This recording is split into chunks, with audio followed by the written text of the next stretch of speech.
تمہیں واپسی ہو یا اللہ، جب تمہیں واپسی ہو یا اللہ، لب پہ جاری ہو بس لا الہ الا اللہ محمد رسول اللہ۔ لبیک یا رسول اللہ، لبیک یا رسول اللہ، لبیک یا رسول اللہ۔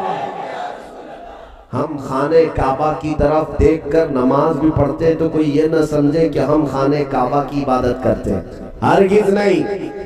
خانہ کعبہ کی کوئی عبادت نہیں کرتا، بلکہ وہ ایک سینٹرلائز کرنے کے لیے، سب کے چہرے ایک طرف کرنے کے لیے مرکز بنایا گیا، صرف چہرہ کعبے کی طرف، لیکن عبادت اللہ کی ہوتی ہے۔ عبادت کس کی؟ اللہ کی۔ میں آج عقیدے پر بات کر رہا ہوں آپ کی۔ آج ہمارا عقیدہ یہ ہے، ہماری پیشانی کسی کے سامنے نہیں جھکتی سوائے رب العالمین کی۔ یہ مضبوطی کے ساتھ رکھ لو، مضبوطی کے ساتھ۔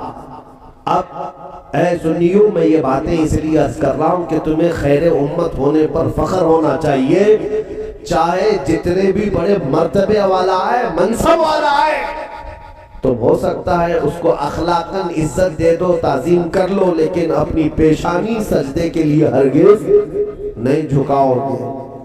چاہے جتنے چمتکاری بھی دیکھ لو، جتنے دجال بھی دیکھ لو، سر کسی کے سامنے سر جھکاؤ گے؟ ہاں، یہ نہیں کہنا کہ اتنا چمتکار دیکھا بابا تمہارے چرنوں میں سر دے دیا، نہیں۔ عقیدہ تمہارا یہ ہے، میرے سامنے تم کسی مردے کو زندہ بھی کر کے دکھاؤ گے تب بھی سجدہ میں رب العالمین کو کروں گا۔ اس لیے کہ اعلیٰ حضرت فرماتے ہیں، یا رسول اللہ، جو تیرے در سے یار پھرتے ہیں، در بدر یوں ہی خار پھرتے ہیں۔ جو حضور کو چھوڑ کر کے ادھر ادھر بھاگتا ہے تو پھر وہ ذلت و خواری کا شکار ہوتا ہے۔ ہم نے دیکھا ہے کتوں کی سے بھی بدتر زندگی ہو جاتی ہے، کتوں سے بھی بدتر زندگی ہو جاتی ہے۔ ہمارے اللہ تک پہنچنے کے لیے وہی دروازہ ہے، شریعت مصطفیٰ کو تھامنا ہوگا، اس راستے پر چل کر کے ہی اللہ تک پہنچو گے۔ اور اگر کوئی کہتا ہے شارٹ کٹ جائیں گے تو پھر شارٹ کٹ گرے گا بھی اور شارٹ کٹ مرے گا بھی۔ نعرہ تکبیر! جتنی زندہ دلی کے ساتھ آپ سننا چاہتے ہیں، سنیوں کے شعر کو اتنی بلند آواز سے جب دے، نعرہ رسالت، نعرہ رسالت۔ سیدہ پاک کی بارگاہ میں حاضر پیش کرتے ہیں، انشاءاللہ مفتی صاحب کے حوالے میں کرتا چلوں گا۔ وہ لکھتے ہیں کہ میری دعاؤں کو وہ درجۂ قبول ملے، جو میں مانگوں مجھے صدقہ بطول ملے۔ کون سے گدا فاطمہ، کون سے گدا فاطمہ، کرم کا مخزن سخا کا مرکز، عطا سراپا جناب زہرا۔ نبی کی سیرت، نبی کی صورت، نبی کا نقشہ جناب زہرا۔ نبی کی صورت، نبی کی سیرت، نبی کا نقشہ جناب زہرا۔ فدائے عالم تمام تم پر، درود تم پر، سلام تم پر، میرا تو دونوں جہاں میں واللہ فقط سہارا جناب زہرا۔ تو بنت خیر الانام زہرا، عظیم تیرا مقام زہرا، جو ہے عقیدت گزار تیرا، اے اس پہ تو سب حرام زہرا۔ پڑے قیامت میں پیاس جس دم، عطا و کوثر کا جام زہرا۔ کلام حق بھی پڑے قصیدے، انما یرید اللہ لیذھب عنکم الرجس اہل البیت ویطہرکم تطہیرا۔ کلام حق بھی پڑے قصیدے، فرشتے بھیجے سلام زہرا۔ تو آئے تو خود رسول اٹھ کر کرے تیرا احترام زہرا۔ تو اپنی حسن و حسین و زینب میں تیرے در کا غلام زہرا۔ حیا کے ماتھے کا تاج زہرا، وفا پرستی کی ناج زہرا۔ کسی کی بیٹی کو نہ ملا ہے ملا میں تجھ کو دراج زہرا۔ مقام خون حسین یہ ہے، کرے گی جنت راج زہرا۔ زمانے پر میں جبک رہا ہے تیرے بکر کا اناج زہرا۔ تو تیرے شوہر سے بغض رکھے مریض ہے لا علاج زہرا۔ ملے جو تیری قدم کی مٹی ہمارے سرکار تاج زہرا۔ حیا کی بہتر وفا کی عادل حجاب کی سبیر زہرا۔ کہیں ہے معصومیت کا ساحل، کہیں ہے شرافت کی جھیل زہرا۔ جہان موجود میں بنی ہے وجود حق کی دلیل زہرا۔ زمانے بھر کی عدالتوں میں نساء کی پہلی وکیل زہرا۔ بطول زہرا، بطول زہرا، بشر سے ہٹ کر ملائکہ کے سلام بھی ہے، جس کی آنچل میں پلنے والے حسین جیسے امام بھی ہے۔ آؤ سلام کرے، آؤ سلام کرے اس کی آستانے کو، حسین پال کے دیا جس نے زمانے کو۔ اللہ اکبر۔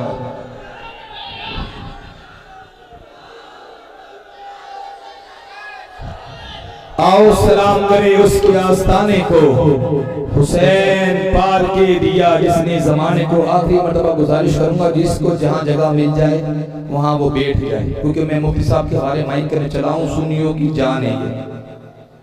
خطیب ہندوستان، نوجوان دلوں کی دھڑکن، سنی کا بچہ بچہ جس مفتی کو جانتا ہے، جس کو سننے کے لیے بے قرار رہتا ہے۔ میں نے جتنی مرتبہ حضرت کے ساتھ محفل کی نا، کبھی میں نے مجمع چھوٹا نہیں دیکھا، اور جو ان کے استقبال دیکھے اللہ پاک انہیں دین دنی رات چوکنے ترقی عطا فرمائے، انہیں دین دنی حاصلوں کے اثر سے بچائے۔ ظالم و ظلم، جب رسول پاک کے ناموس پہ بات آئی نا تو سنی کا ایک مرد گردے کھڑا ہوا تھا، نام جس کا مفتی سلمان نظری صاحب ہے، اور جب وہ للکارا تو ایسا لگا کہ وہ کتاب نہیں تھا، وہ کتاب نہیں تھا، وہ ظالموں کے لیے للکار تھی۔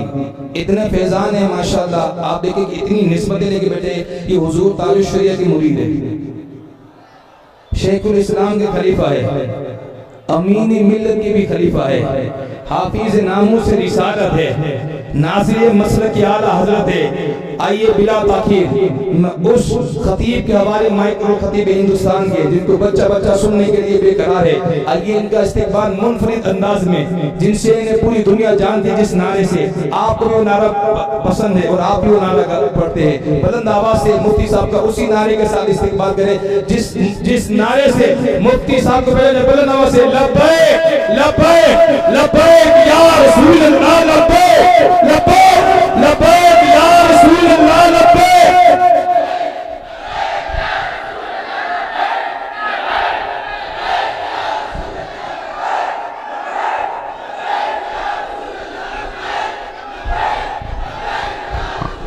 لبیک لبیک لبیک یا رسول اللہ، لبیک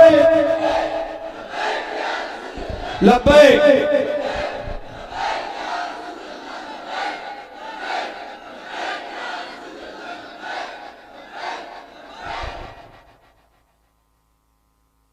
تشریف رکھیں، آپ لوگ تشریف رکھیں کہ قرآن میں بھی اللہ تعالیٰ نے فرمایا ہے، قرآن میں ام حسبتم ان تدخلوا الجنت، اللہ تعالیٰ فرماتا ہے کیا تم یہ گمان کر چکے ہو کہ تم سیدھے یوں ہی جنت میں داخل ہو جاؤ گے؟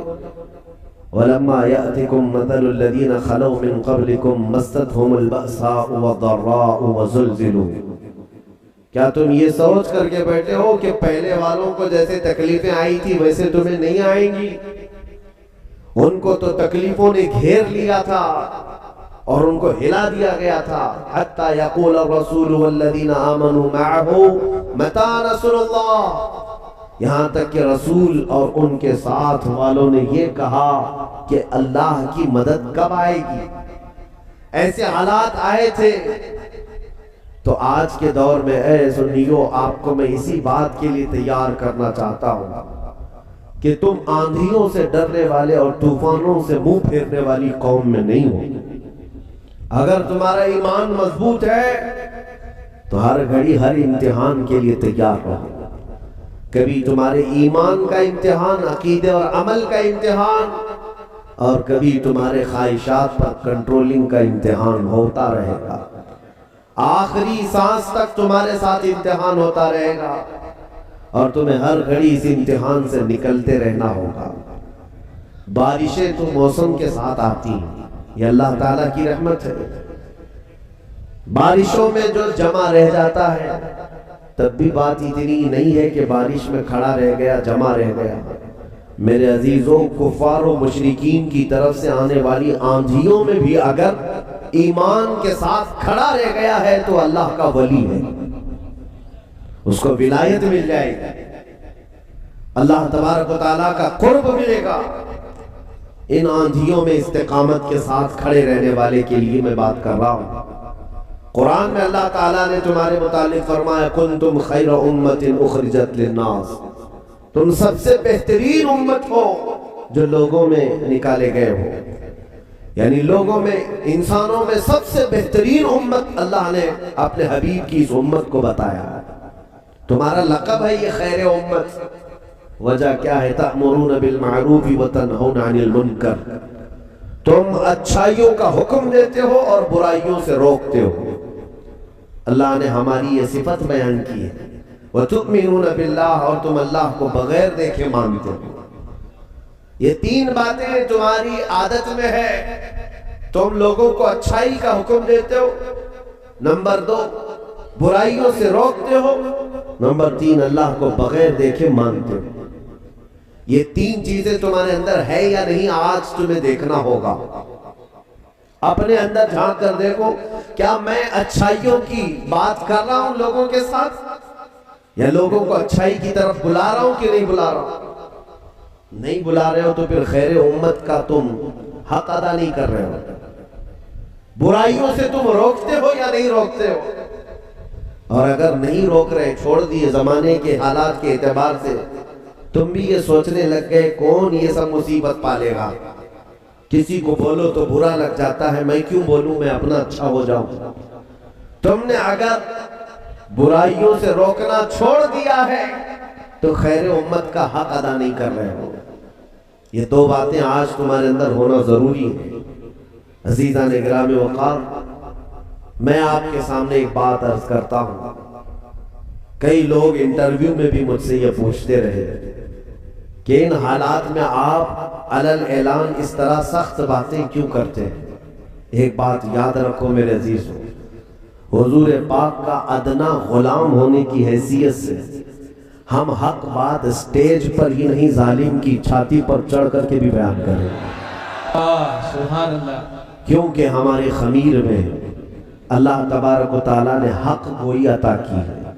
حضور کا جو غلام ہوتا ہے وہ حالات سے ڈر کر حق بات کو چھپایا نہیں کرتا۔ مجھے ایک بات آپ بتاؤ، آپ مسلمان ہیں، اس بات پر آپ کو فخر ہے یا نہیں ہے؟ بے شک سب کو فخر ہے۔ جس بات پر ہمیں فخر ہے پھر بولنے پر بھی فخر ہونا چاہیے، بولنے پر بھی فخر ہو کہ میں مسلمان ہوں۔ اللہ رب العزت کا کروڑوں کروڑ احسان ہے کہ اس نے ہمیں اسلام میں پیدا کیا، اس نے ہماری پیشانیوں کو غیروں کے سامنے جھکنے سے بچایا ہے۔ اس رب العالمین نے ہمیں خالص پاکیزہ حلال چیزوں کا رزق عطا کیا ہے۔ آپ کو پتا ہے تمہاری خصوصیت کیا ہے؟ خیر امت آپ کی اسپیشلیٹی کیا ہے؟ پتا ہے دنیا ہر ایرے غیرے کے سامنے جھک جاتی ہے، ارے چوہے بلی کے سامنے بھی جھک جاتے ہیں، اپنے نہ جانے کون کون سی چیزوں کے سامنے لوگ پیشانیاں جھکا لیتے ہیں۔ حتیٰ کہ میں آپ کو بتاؤں، جانور تو رزق کے سامنے کھانے کے لیے بھی جھک جاتا ہے، جانور سر جھکا کر کھاتا ہے۔ اللہ تعالیٰ نے انسان کو سر جھکا کر کھانے والا نہیں بنایا ہے، ہاتھ سے اٹھا کر کھانے والا بنایا۔ کیوں؟ یہ پیشانی رزق کے سامنے بھی نہ جھکے، صرف رزاق کے سامنے جھکے گی۔ سبحان اللہ۔ یہ تمہاری خصوصیت ہے کہ اللہ نے تمہاری پیشانی کو محفوظ رکھا، تمہارے غیرے کے سامنے سر نہیں جھکاتے۔ اور اس بات پر فخر کرو کہ اللہ تعالیٰ نے مجھے ایک خدا کے یقین کا جو عقیدہ عطا کیا ہے، اس کا کتنا بڑا احسان ہے، کتنا بڑا احسان ہے۔ اور لوگ تو آج کنفیوز ہیں کون سے خدا کو پوجیں، کون سے خدا کو چھوڑیں۔ حضور پاک صلی اللہ علیہ وسلم کے ایک صحابی ہیں، کہتے ہیں ایمان لانے کے بعد یا رسول اللہ صلی اللہ علیہ وسلم، زمانے جاہلیت میں دو واقعے ایسے ہیں جن کو ایک واقعے کو یاد کر کے مجھے رونا آتا ہے اور دوسرے کو یاد کر کے ہنسی آ جاتی ہے۔ صحابی رسول کہہ رہے، حضور نے پوچھا وہ کیا ہے؟ کہتے ہیں رونا اس بات پر آتا ہے کہ اسلام لانے سے پہلے جب ہمارے گھروں میں بچیاں پیدا ہوتی، لڑکی پیدا ہوتی تو ہم گردن مروڑ کر کے اسے دفن کر دیتے تھے۔ اللہ اکبر۔ ایمان لانے کے بعد اب ان حالات کو یاد کر کے رونا آتا ہے کہ ہم نے جہالت کے زمانے میں نہ جانے کتنی لڑکیوں کو زندہ دفن کر دیا۔ یہ اسلام کا احسان ہے کہ اس نے بیٹیوں کی عظمت بتائی۔ بے شک بے شک۔ پھر پوچھا گیا کون سا واقعہ ہے جس پر آپ کو ہنسی آ جاتی ہے؟ کہا بات یہ ہے کہ ہم جب سفر پر نکلتے ہمارے کئی خدا ہوتے تھے، کوئی ہوا کا الگ ہے، پانی کا الگ ہے، زمین کا الگ، آسمان کا الگ، بیماریوں کے لیے الگ، گھر میں بال بچوں کے لیے الگ، سب کے الگ الگ خدا بنے ہوئے تھے۔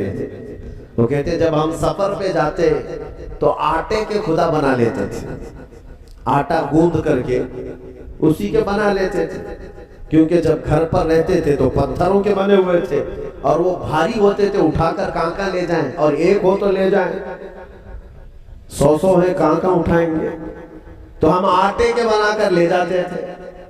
وہ کہتے ہیں آٹے کے بنا کر لے کر تو جاتے تھے سفر میں، اور کبھی اگر ہمارا کھانا ختم ہو جاتا تو ہم اپنے خدا کا کبھی ہاتھ توڑ کے کھا لیتے، کبھی پیر توڑ کے کھا لیتے، کبھی اس کی گردن کو پکا کر کھا لیتے تھے۔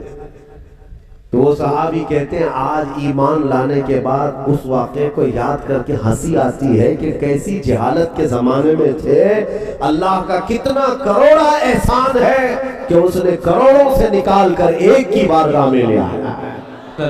اور یہ میرے مصطفیٰ کریم صلی اللہ علیہ وسلم کی امت میں ہونے کا شرف ہے آپ۔ عزیزان گرامی وقار، کیا یہ اللہ کا احسان نہیں ہے تم پر؟ تم اس بات پر جتنا فخر کرو وہ کم ہے۔ لوگ اپنی پراپرٹیوں پر، اپنی جائیداد پر، اپنے منصب پر، اپنی کرسی پر فخر کرتے ہیں۔ میں کہتا ہوں صرف تمہیں نسبت مصطفیٰ پر فخر ہو۔ سبحان اللہ۔ اسلام تمہارے ساتھ ہے، اس بات پر فخر ہو۔ دین اسلام اللہ نے تمہیں عطا کیا، اس بات پر فخر ہو۔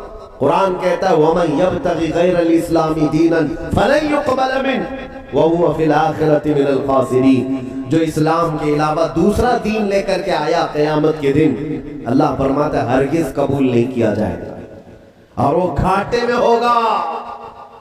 اے سنیو، اللہ کا شکر بجا لاؤ کہ اس نے تمہیں مسلمان بنایا، اس نے تمہیں ایک خدا وحدہ لا شریک کی عبادت کا قائل بنایا ہے۔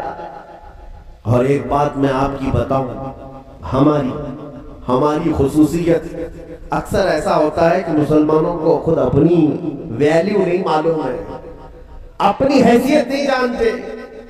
پوری دنیا بھر میں گھوم کر کے دیکھ لینا، جتنے بھی دھرم ہیں، جتنے بھی دین ہیں، جتنے بھی مذہب ہیں، سبوں نے اپنے اپنے خدا کی کوئی نہ کوئی تصویر بنائی ہے۔ سب کی عبادت خانوں میں ان خداؤں کی تصویریں بنی ہیں جس کے سامنے جھکتے ہیں۔ تنہا مسلمان ایک قوم ہے، کروڑوں مسجدوں میں بھی کہیں خدا کی تصویر کہیں ہے؟ کہیں کسی مسجد کی دیوار پر خدا کی تصویر بنی ہے؟ اللہ کی کوئی تصویر نہیں بنی۔ اور یہ تمہاری اسپیشلٹی ہے کہ بغیر دیکھے اس رب العالمین کو جب اللہ اکبر کہہ دیا جاتا ہے سر جھکا لیا جاتا ہے۔ یہی اللہ فرماتا ہے تؤمنون باللہ، تم اللہ کو بغیر دیکھے مانتے ہو۔ یہ تمہاری فضیلت ہے، تمہاری فضیلت ہے۔ اللہ کریم کی بارگاہ میں سر جھکانے والی یہ کروڑوں کی قوم کبھی اپنے امام سے مسجد سے جا کر جھگڑا تو کرتی ہے، دوسرے معاملات میں امام صاحب صبح کہاں تھے، دوپہر کہاں تھے، فلاں سے آپ کیوں ملے، اس سے کیوں ملے، یہ ساری چیزوں پر تو جھگڑا کرتے ہیں آپ۔ لیکن آج تک میں نے نہیں سنا کہ کوئی مقتدی امام سے آ کر یہ جھگڑا کیا ہو کہ آپ اللہ اکبر کہہ کر نیچے کیوں جاتے ہیں، اللہ اکبر کہہ کر کیوں اٹھتے ہیں؟ کبھی جھگڑا کیا؟ نہیں کر سکتے ہو، بلکہ اگر امام دوسرا لفظ کہے گا تب جھگڑا ہوگا۔ اس سے کہا جائے گا ہم اسی وقت جھکیں گے جب تم اللہ اکبر کہو، اسی وقت اٹھیں گے جب اللہ اکبر کہو گے۔ یہ تمہاری اسپیشلٹی بتا رہا ہوں، اللہ کا کروڑا احسان ہے۔ اس پر مزید یہ ہے توجہ کہ اللہ تعالیٰ نے تمہیں کھانے پینے کے لیے بھی اس روئے زمین پر موجود حلال اور پاکیزہ چیزوں کا حکم عطا کیا۔ تمہیں یہ نہیں کہا گیا ہے کہ جو من میں آ جائے سب اٹھاؤ اور کھا لو، کیڑے مکوڑے کچرا فضلہ یہ سب کھانے کا تمہیں حکم نہیں ہے۔ انسان کو اللہ تبارک و تعالیٰ نے جب اشرف المخلوقات بنایا اور تم امت مصطفیٰ ہو تو اس بات پر فخر کرو کہ اللہ تعالیٰ نے تمہاری زبانوں کو بھی حلال چیزوں سے پاک پاک چیزوں سے رزق عطا کیا ہے. یہ حقیقت ہے یا نہیں؟ کیا مسلمان شراب پی سکتا ہے؟ سب کو پتا ہے نا. ارے صرف عقل اس سے ضائع ہوتی ہے، اس لیے اسے پینا منع کر دیا گیا. مسلمان مری ہوئی چیز نہیں کھا سکتا، مسلمان خون نہیں پی سکتا، ناپاک چیز ہے. یہ ناپاک چیزوں سے اللہ تعالیٰ نے تمہاری زبان کو بچا رکھا. اور حق تو یہ ہے کہ رب تبارک و تعالیٰ کا اس بات پر شکر بجا لاؤ کہ اللہ نے تمہیں دودھ پینے والا بنایا ہے، پیشاب پینے والا نہیں. ہاں دودھ پینے والی قوم ہے. اللہ کا کرم ہے کہ ہم پاکیزہ اور حلال چیزیں کھاتے ہیں. ہم وہ نہیں ہیں جو گوبر کو کوہ نور بولتے ہیں. الحمدللہ دنیا کی تھوڑی بہت شدھ بدھ رکھنے والی قوم بھی کہے گی، عقل رکھنے والی قوم بھی کہے گی، میاں کیا کھانے کی بات کر رہے ہو، کیا کھانے کی بات کر رہے ہو، کیا پینے کی بات کر رہے ہو، کچھ تو عقل کا استعمال کرو. حل ہو گئی. بہرحال میں جہالت کی بات کر رہا ہوں، اللہ سب کو ہدایت عطا فرمائے. لیکن تمہارے لیے کہ اس رب العالمین نے تمہیں ایک خدا کی عبادت پر لگایا، تمہارے لیے کہیں پر بھی جھکنا جائز ہے، سجدہ کسی کے لیے جائز ہے، حتیٰ کہ نبیوں کے لیے بھی. اپنے آقا رسول کریم صلی اللہ علیہ وسلم کے لیے بھی سجدہ کرنا جائز نہیں ہے. نہ اپنے پیر کے لیے، نہ اپنی ماں کے لیے، نہ اپنے باپ کے لیے، نہ کسی ولی کے لیے، نہ کسی قبر کے لیے، نہ کسی بڑے سے بڑے ولی کامل کے لیے. تعظیم سب کے لیے ہے، سجدہ صرف اللہ کے لیے، عبادت صرف اللہ کی ہوگی، سجدہ کسی کے لیے. کیونکہ یہ پیشانی کو اللہ نے اتنا مقدس بنایا ہے، یہ کسی کے لیے نہیں رکھا گیا ہے. یاد رکھنا تم اپنی پیشانی کسی جگہ نہیں جھکانا. دل جھکا سکتے ہیں تعظیم کے طور پر.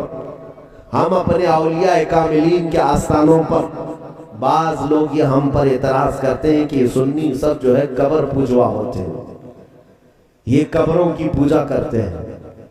کچھ بغیر علم کے لوگ جھک گئے تو اس پر سنیت کو سوال کے کٹہرے میں نہ کھڑا کیا جائے. وہ اللہ رب العزت کی عبادت کے قائل ہیں، یہ ان کی جہالت نہ معلوم ہونے کی وجہ سے جھکے ہوں گے، لیکن وہ اللہ کے ولی کے آستانے کی تعظیم کرتے ہیں، عبادت نہیں کرتے. کسی ولی کو آپ خدا مانتے ہیں؟ کسی ولی کو خدا مانتے ہیں؟ بلکہ ہم تو رسول پاک کو بھی خدا نہیں، ان کی ولادت کا دن مناتے ہیں. اللہ کی ولادت کا دن ہے کیا؟ نہیں ہے. اور حضور کی ولادت کا دن ہے. میلاد منا کر کے ہم یہ ثابت کرتے ہیں کہ ہمارے رسول پیدا ہوئے تھے، وہ خدا نہیں تھے. وہ پیدا ہوئے تھے، اور خدا وہ ہے جو پیدا لم یلد ولم یولد، نہ وہ کسی سے پیدا ہوا اور نہ اس سے کوئی پیدا ہوا. ہاں رسول پیدا ہوئے. میں مانتا ہوں اے عقل والو میرا محمد خدا نہیں ہے، مگر دلوں میں یہ نقش کر لو کہ وہ خدا سے جدا نہیں ہے. ہمارا عقیدہ یہ ہے، ہماری پیشانی کسی کے سامنے نہیں جھکتی سوائے رب العالمین کی. یہ مضبوطی کے ساتھ رکھ لو، مضبوطی کے ساتھ. اب اے سنیوں میں یہ باتیں اس لیے عرض کر رہا ہوں کہ تمہیں خیر امت ہونے پر فخر ہونا چاہیے، چاہے جتنے بھی بڑے مرتبے والا ہے، منصب والا ہے. تم ہو سکتا ہے اس کو اخلاقاً عزت دے دو، تعظیم کر لو، لیکن اپنی پیشانی سجدے کے لیے ہرگز نہیں جھکاؤ گے. چاہے جتنے چمتکاری بھی دیکھ لو، جتنے دجال بھی دیکھ لو، سر کسی کے سامنے سر جھکاؤ گے؟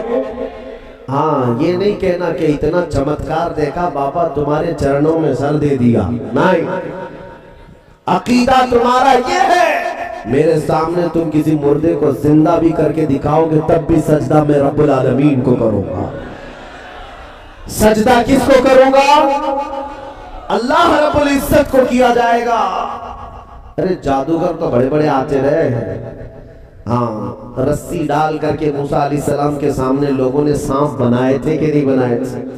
قرآن میں اس کا ذکر ہے. فرعون کے بڑے بڑے جادوگر آئے تھے اور انہوں نے حضرت موسیٰ علیہ السلام کا مقابلہ کرنا چاہا اور چھوٹی چھوٹی رسیاں لے کر کے آئے تھے. میدان میں رسیاں ڈال دی, سب سانپ بن کر کے دوڑنے لگے.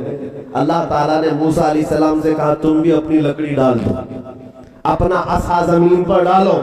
موسیٰ علیہ السلام نے اپنا عصا زمین پر ڈالا. وہ اتنا بڑا اژدھا بن گیا کہ سارے جادوگروں کے سانپوں کو ایک ہی بار میں نگل گئے, ختم ہو گیا. یہ بات یاد رکھو, فرعون کی طاقت اگر عروج پر آتی ہے تو رب تبارک و تعالی موسیٰ علیہ السلام کا نائب بھی بھیجتا ہے. کسی اس طرح کی چمتکاریوں پر دل دے بیٹھنا یہ مسلمان کی شان نہیں ہے, مسلمان کی شان نہیں ہے. میرے عزیزو, یہ تمام باتیں تمہارے عقیدے سے ریلیٹڈ ہے. میں آپ کو یہ کہہ رہا ہوں, اللہ نے تمہارے پیشانی کو محفوظ رکھا, تمہاری زبان کو بھی محفوظ رکھا, تمہیں حلال کھلایا اور حلال کھانے کا حکم دیا, حلال کھانے کا حکم دیا ہے. حرام چیزیں تمہیں زیب نہیں دیتی. نہ تم مردہ کھاؤ گے, نہ تم خون پیو گے, نہ تم شراب پیو گے, نہ تم پیشاب پیو گے, نہ تم گوبر کھاؤ گے. نہیں, اللہ نے پاکیزہ چیزیں دی ہیں, وہ پاکیزہ چیزیں ہی کھا کر دنیا سے جائیں. یہ بات صحیح ہے. ایمان والو, اللہ رب العزت کی ان عطاؤں پر شکر بجا لاؤ. اور اب کی بار ایک بات مجھے یہ بھی کہنی ہے, چلو تم جاتے نہیں کچھ حرام کھانے کے لیے, لیکن کچھ لوگ زبردستی کھلانے پلانے بھی آ جاتے ہیں. ایک صاحب آئے, انہوں نے کہا پیٹ میں بہت دنوں سے درد تھا, تکلیف تھی, بیماری چل رہی تھی, کئی جگہ علاج کروایا. اور ایک صاحب جو علاج کرتے تھے جڑی بوٹیوں کا, ان کے پاس گئے تو انہوں نے کہا گائے کا پیشاب پینا پڑے گا, کیا کریں؟ میں نے کہا پیٹ پھڑ جائے تب بھی پیشاب نہیں, دودھ پیئیں گے. اس لیے کہ آج تمہیں آئے ہوئے ان نئی باتوں پر یقین ہو جاتا ہے کہ یہ پی لیں گے تو پیٹ صحیح ہو جائے گا. میں تجھے بتاتا ہوں, جس پاپا نے تجھے پیشاب پینے کے لیے کہا ہے اسے پیشاب مبارک ہو. میرے مصطفیٰ نے ہمیں شہد کھانے کے لیے کہا, اور قرآن کہتا ہے فیہ شفاء للناس, اس میں انسانوں کی شفا ہے. میاں شہد وہ چیز ہے جس کو پوری دنیا عزت سے دیکھتی ہے, اور اتنی مٹھاس کہ میٹھے میں اس کی مثال دی جاتی ہے. صرف میٹھا ہی نہیں, اس میں دوا بھی ہے. صرف یہ ہماری باتیں نہیں, سائنس بھی اس کے دوا ہونے پر مہر لگاتا ہے کہ شہد کے اندر کتنی زیادہ نفع بخش چیزیں موجود ہیں, لوگوں کے فائدے ہیں. اور آپ ان تمام چیزوں کو یاد رکھیں, کہیں سے بھی کوئی علاج آئے لیکن حرام طریقے کا ہوگا تو اس میں شفا نہیں ہوگی. ہمیں نہیں جانا ہے. کبھی کبھار عقیدہ اتنا کمزور ہو جاتا ہے لوگوں کا, بچہ رونے لگ گیا, کسی نے مشورہ دے دیا جاؤ فلاں پتھر کے اوپر تھوڑا تیل چڑھا کے آ جاؤ, جاؤ کسی درخت کے پاس ایک دھاگا باندھ کر کے آ جاؤ. یہ سب چیزیں اگر تم کرنے لگ گئے تو تمہارا ایمان کیسے مضبوط رہتا ہے؟ تمہارا ایمان کیسے مضبوط؟ کیا تم پتھروں کے عقیدے والے ہو؟ کیا تم درختوں کے عقیدے والے ہو؟ ارے وہ چیزیں ایسی ہیں جو اللہ نے تمہارے نفع کے لیے بنایا ہے, تمہارے لیے مسخر کیا ہے. چاند اور سورج کو بھی ہم پوجا نہیں کرتے کیونکہ اللہ تعالیٰ نے ان کو صرف ہماری روشنی کے لیے بنایا, ان کو ہمارے نفع کے کاموں کے لیے بنایا ہے, عبادت کے لیے نہیں بنی یہ چیزیں. ہم خانہ کعبہ کی طرف دیکھ کر نماز بھی پڑھتے ہیں تو کوئی یہ نہ سمجھے کہ ہم خانہ کعبہ کی عبادت کرتے ہیں, ہرگز نہیں. خانہ کعبہ کی کوئی عبادت نہیں کرتا, بلکہ وہ ایک سینٹرلائز کرنے کے لیے, سب کے چہرے ایک طرف کرنے کے لیے مرکز بنایا گیا, صرف چہرہ کعبے کی طرف, لیکن عبادت اللہ کی ہوتی. عبادت کس کی؟ اللہ کی میں آج عقیدے پر بات کر رہا ہوں آپ کی، آج عقیدے پر بات اس لیے کر رہا ہوں کہ حالات ایسے آ گئے ہیں کہ لوگ یہ سوچنے لگ گئے کہ تھوڑا سا بہت ادھر ادھر کر لیں تو کیا ہو جاتا ہے، نہیں بہت ہوتا ہے۔ یا تو پھر تمہارے پاس دو ہی آپشن ہے، ایمان کا دامن پکڑے رہنا ہے، حضور کے قدموں میں رہنا ہے، تو پھر ان تمام باطل عقیدوں سے توبہ کرنا ہوگا۔ کبھی کفر کی طرف منہ اٹھا کر نہیں دیکھنا، کبھی شرک کی طرف چہرہ نہ کرنا۔ اگر آخرت میں جنت چاہیے، آخرت میں رسول اللہ کی رفاقت چاہیے، آخرت میں رب تعالیٰ کی بخشش چاہیے، تو پھر دنیا میں تمہیں کفر اور شرک کی طرف نہیں دیکھنا ہے۔ اللہ کے ساتھ کسی کو شریک نہیں ٹھہرانا، کسی اور کے سامنے اپنے سر سجدے کے لیے نہیں جھکانا، حلال چیزوں کو اپنا رزق بنانا، حرام چیزوں سے اپنے آپ کو بچائے رکھنا۔ آج کے لیے تمہارے لیے بڑے چیلنجز ہیں۔ اے سنیو، اپنے بچوں کی یہ تربیت کرتے جاؤ کہ حالات جیسے بھی سخت ہو جائیں تم اپنی روایات پر قائم رہو، اللہ کی مدد آ کر رہے گی انشاءاللہ، اللہ کی مدد آئے گی۔ ہو سکتا ہے کبھی بھوکا رہنا پڑے، ہو سکتا ہے کبھی ہمیں پریشان حال ہونا پڑے، لیکن رات کے بعد اجالا تو آتا ہے۔ رات ہمیشہ نہیں رہتی، سورج نکلتا ہے۔ ہماری زندگی میں اگر کٹھنائیں آئی ہیں، مصیبتیں آئی ہیں، تو ان مصیبتوں کے اندھیرے کو چھٹنا ہے، اور ایک دن اجالا آئے گا۔ ایک دن اس امت مصطفیٰ پر آب و تاب کے ساتھ چاند چمکے گا، اور پھر تمہاری کھوئی ہوئی عزت و وقار تمہیں واپس عطا کی جائے گی۔ شرط صرف اتنی ہے، اللہ قرآن میں فرماتا ہے قُلْ إِن كُنْتُمْ تُحِبُّونَ اللَّهَ فَاتَّبِعُونِي، اے محبوب آپ ان سے کہہ دیں اگر تم اللہ سے محبت کرتے ہو تو میرے پیچھے چلو۔ حضور کے پیچھے چلنا ہے، حضور کے طریقے پر چلنا ہے، حضور پاک صلی اللہ تعالیٰ علیہ وسلم کو شریعت کا اصل ماننا ہے، تو کیا ہوگا؟ یحببکم اللہ، اللہ خود تم سے محبت فرمائے گا۔ امام مجدد الف ثانی رحمت اللہ تعالیٰ علیہ، ابھی آپ کا عرس مبارکہ آج ہی ہے، تقریباً آج ہی ہے۔ مجدد الف ثانی احمد سرہندی رضی اللہ تعالیٰ آپ لکھتے ہیں جو بندہ شریعت پر جتنا مضبوطی سے قائم ہوتا ہے اللہ کی اتنی زیادہ اسے معرفت ملتی ہے، وہ اللہ سے اتنا ہی قریب ہوتا ہے۔ اور جو حضور کی شریعت کو اور طریقت کو چھوڑ کر کے الگ انداز اختیار کرتا ہے، وہ ڈھونگ تو کر سکتا ہے، اللہ کا قریبی نہیں ہو سکتا، اللہ کا قریبی نہیں ہو سکتا۔ ابھی سنیے ایک بات میں آپ کو بتاتا ہوں، حالات کیسی بھی آ جائیں۔ حضرت شیخ عبدالحق محدث دہلوی فرماتے ہیں کہ آپ جب ہندوستان تشریف لائے تھے علم حدیث کا کام کر رہے تھے، حضور کی حدیثیں بیان کرتے لوگوں کو۔ اب حالات ایسے تھے کہ آپ مدینہ طیبہ کے ایسے عاشق تھے کہ روزانہ دن بھر پڑھانے کے بعد شام ہوتی رات ہوتی آنکھیں بند کر کے بیٹھ جاتے اور خواب میں حضور صلی اللہ علیہ وسلم کی زیارت ہوتی تھی۔ روزانہ کا معمول تھا، روزانہ کا معمول تھا، حضور کی حاضری ہوتی تھی، وہ حضور پاک کے دربار کی زیارت کرتے تھے، مراقبے میں مکاشفے میں۔ ایک دن ایسا ہوا، حضرت شیخ عبدالحق محدث دہلوی جا رہے تھے، راستے سے گزرتے ہوئے ایک بیابان تھا، ویران جگہ تھی، وہاں ایک جھوپڑی تھی، اس میں ایک بزرگ بیٹھے تھے، مریدین کثرت سے تھے۔ سنو، پیر کیسا ہو مرید کیسے ہو، توجہ، جس کے بھی پیچھے چل پڑتے ہو یہ ہمارا ایمان نہیں ہے، ہر کسی کے آگے پیچھے بھیڑ لگا لینا یہ ہمارا شیوا نہیں ہے۔ شیخ عبدالحق محدث دہلوی فرماتے ہیں گزر رہا تھا تو اس بزرگ کا بڑا چرچا تھا، بڑے اللہ والے ہیں، بڑے پہنچے ہوئے، مریدین ہمیشہ جمع رہتے تھے اور ایک جھوپڑی میں وہ بیٹھے ہوئے۔ فرماتے ہیں محدث دہلوی کہ میں جب وہاں سے گزرا تو مریدین سے ان کے پوچھا کیا میری بھی ملاقات ہو جائے گی؟ کہا آئیے ہم آپ کی ملاقات کرواتے۔ اندر لے گئے، وہ ایک پلنگ پر براجمان تھے، بیٹھے ہوئے تھے اور ان کے ارد گرد مریدوں کا جمگٹا تھا، وہ آنکھیں بند کیے لوگوں کو کچھ نصیحتیں کر رہے تھے، بڑے پہنچے ہوئے بزرگ۔ توجہ، شیخ محدث دہلوی فرماتے میں قریب جا کر بیٹھ گیا، تصوف کی باتیں تھی، معرفت کی باتیں تھی، سب ٹھیک تھا۔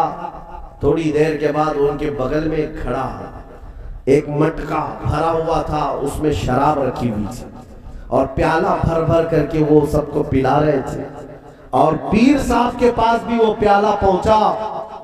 آپ نے وہ پینا شروع کیا اور پھر شیخ محدث دہلوی کو کہا کہ آپ بھی پی لیجئے، آپ بھی مہمان ہیں۔ آپ نے کہا شراب حرام ہے شریعت مصطفیٰ میں، میرے آقا نے حرام فرمایا ہے، آپ کیسے پی رہے؟ محدث دہلوی نے جب یہ کہا تو اس پیر صاحب نے کہا پی لو، یہ الگ شراب ہے۔ ایسی باتیں کرتے ہیں آج، طریقت کی شراب ہے، ہاں معرفت کی شراب ہے، آپ پی لو۔ محدث دہلوی نے کہا ہرگز نہیں، میں شریعت مصطفیٰ سے روگردانی نہیں کروں گا۔ توجہ، جھٹ سے پیر صاحب نے کیا کہا جانتے ہیں؟ مولوی صاحب پی لو شراب، ورنہ روزانہ رات کو جو زیارت کرتے حضور پاک کی وہ میں بند کرا دوں گا۔ اب بات کیا ہوگی؟ شیخ محدث دہلوی کا یہ راز تھا، روزانہ وہ حضور کی بارگاہ میں جو حاضری دیتے تھے، رات کو آنکھیں بند کر کے حضور کی زیارت کرتے تھے، یہ کسی کو نہیں معلوم۔ پیر صاحب بتا رہے ہیں، بزرگ کہہ رہے ہیں شیخ محدث دہلوی سے مولوی صاحب پی لو، میں جو شراب دے رہا ہوں، ورنہ جو روزانہ زیارت کرتے ہو بند کرا دوں گا۔ اب ایسے وقت میں کتنا سخت امتحان ہے یہ، کیا کرے آدمی؟ میرے دل کی بات جان گیا۔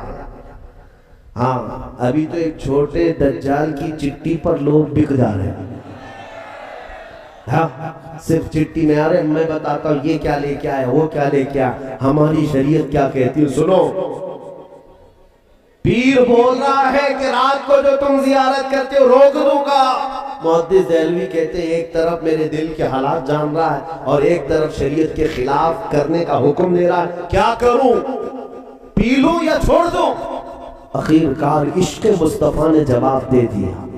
محدث دہلوی کہتے ہیں میں یہ معاملہ حضور کی بارگاہ میں ہی رکھوں گا، جب میرے آقا آپ نے شراب حرام قرار دے دیا ہے تو میں ایک قطرہ بھی زبان پر لگا نہیں سکتا۔ واپس وہاں سے اٹھ کر چلے آئے۔ اتنی بات تو ہو گئی، لیکن میرے عزیزوں اس بابا نے صرف ڈھکوسلے پن سے تیر نہیں چلایا تھا اندازے میں۔ جب رات کا وقت ہوا، شیخ محدث دہلوی اپنی معمول کے مطابق بیٹھ کر آنکھیں بند کر کے بارگاہ مصطفیٰ کی حاضری کرنا چاہ رہے تھے تو دیکھا وہی جھوپڑی والا پیر ان کی آنکھوں کے سامنے کھڑا، کہتا ہے مولوی صاحب کیا میں نے نہیں کہا تھا میرے ہاتھ کی دی ہوئی شراب پی لو ورنہ میں تمہاری یہ زیارت بند کرا دوں گا، میں تمہاری زیارت نہیں ہونے دوں گا۔ اب اور بڑا امتحان ہے، کہہ دیا تھا دل کی بات وہ تو ٹھیک تھی، لیکن یہاں تو آنکھوں کے سامنے کھڑا ہو گیا ہے، مجھے تو زیارت بھی نہیں ہونے دے رہا ہے۔ آپ اس وقت بھی جمے رہے اپنے دین پر، کہا میں شراب تو نہیں پیوں گا۔ رات گزر گئی، دوسرا دن آپ حدیثیں پڑھاتے ہیں، پھر رات کو حضور کی زیارت کے لیے بیٹھے، آج پھر وہی حال، بابا پھر سے کھڑا ہے، کہا پی لو میری بات سن لو۔ آپ نے کہا نہیں پیوں گا، نہیں پیوں گا۔ دوسری رات بھی گزر گئی، حضور کی زیارت نہیں۔ ایک عاشق صادق جو روزانہ حضور کی زیارت کرتا ہو، اس کو جب کوئی روک دے تو اس کا سب سے بڑا امتحان ہے۔ دل تڑپنے لگ گیا، آہیں نکلنے لگ گئی۔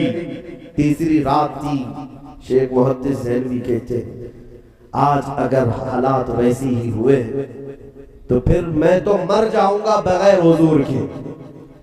یہ سسکیاں لے کر بیٹھے اور پکارا میرے آقا کو، یا رسول اللہ اغثنی، میرے آقا مدد کرے، میں آپ کی شریعت پر چلنا چاہ رہا ہوں اور یہ مجھے شراب پلانا چاہ رہا ہے، کون حق پر ہے؟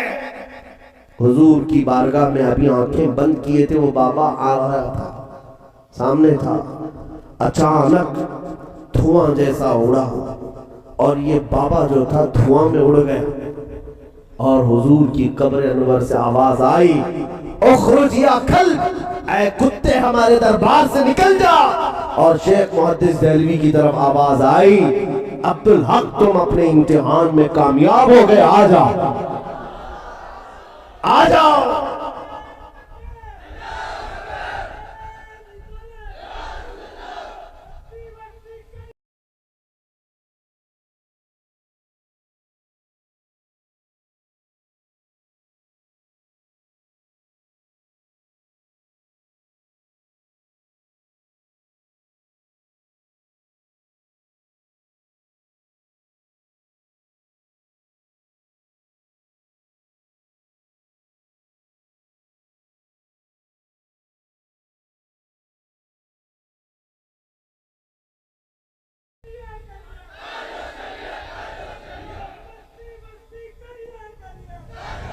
یہ ہے میرے دین و ایمان کا امتحان۔ شیخ محدث دہلوی شاداں و فرحاں خوش ہو گئے، ارے بارگاہ مصطفیٰ کی اب حاضری 2 دن کے بعد ملی ہے۔ ایک عاشق سادی کی آنکھیں چمک گئی، دل جو بے قرار تھا قرار میں آ گیا، چین و سکون میں آ گئے۔ بارگاہ مصطفیٰ کی حاضری کے بعد دوسری صبح اٹھے اور پہلے سوچا کہ دیکھتا ہوں اس پیر کا حال کیا ہوا ہے، وہ بابا کی کٹھیا ابھی بچی ہے یا نہیں ہے، وہاں مریدین کا جمگھٹا ہے یا نہیں۔ آپ چل پڑے اسی راستے پر جہاں پہلے دن اس بابا سے ملاقات ہوئی تھی۔ شیخ محدث دہلوی کہتے چل کر کے میں آیا تو وہاں دھواں دھواں تھا، جھوپڑی نہیں تھی، وہاں کچھ لوگ کھڑے تو تھے، مریدین سب جمع تھے۔ میں نے جا کر پوچھا بابا کہاں ہے، بابا کہاں ہیں، پیر صاحب کہاں ہیں تمہارے؟ کہا عجیب حادثہ ہو گیا، کل رات کو اچانک پتہ نہیں کیا ہو گیا، ہمارا پیر صاحب کتا بنا اور باہر نکل کر بھاگ گیا۔ ہاں، لوگوں کو کتا بننے میں دیر نہیں لگے گی، انتظار کرو، جب میرے مصطفیٰ کریم صلی اللہ علیہ وسلم کی طرف سے پکڑ آئے گی، اللہ کریم کا عذاب آئے گا، سارے باہر آنے والے جتنے بھی ہیں ڈھکوسلے کتے بن کر نکلیں گے انشاءاللہ۔ کچھ دیر کی خاموشی ہے، پھر شور آئے گا۔ آج کتوں کا وقت ہے، کل ہمارا دور آئے گا۔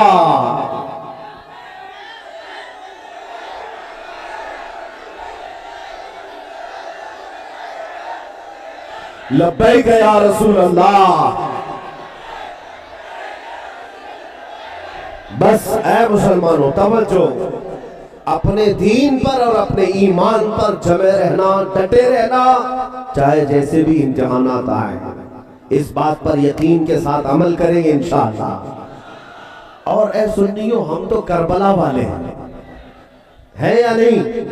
ہاں، ہمارا تعلق وہ یزید کو رحمت اللہ علیہ کہنے والے جوکروں سے نہیں ہے، ہمارا تعلق حسین اعظم کی قدم، ان کے قدموں کے ذروں سے وابستہ ہے، الحمدللہ۔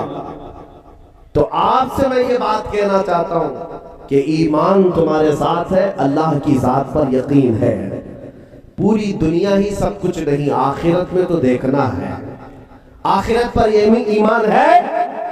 یہاں کیا ہے، جتنا بھی چاہو جی لو، لیکن ایک دن مرنا ہے، ایک دن مرنا ہے، چاہے وہ گھر میں مرو، ہاسپٹل پہ مرو، کہیں پر بھی مرو، مرنا ہے، اور پھر جانا ہے اللہ کی بارگاہ میں، اور پھر اٹھایا جانا ہے ایک دن۔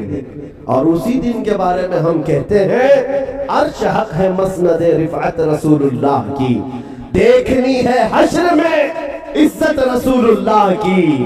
اس دن ہم دیکھیں گے جتنے کتے بھونکتے تھے ان کا حشر کیا ہوگا، اور پھر تم آج اس نبی کے نام لیوا ہو، تمہارا حشر بھی دیکھا جائے گا قیامت کے دن۔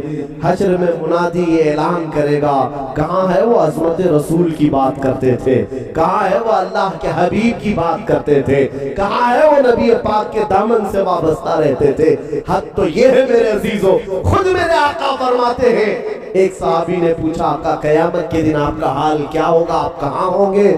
حضور فرماتے ہیں میری کیفیت یہ ہوگی کہ میرے کندھے پر چادر ہوگی اور وہ کھسک کھسک کر کے گر رہی ہوگی، میں اپنے ایک ہاتھ سے چادر سنبھال رہا ہوگا اور دوسرے ہاتھ سے اپنے امتیوں کو پکڑ پکڑ کر جنت میں لے جا رہا ہوگا۔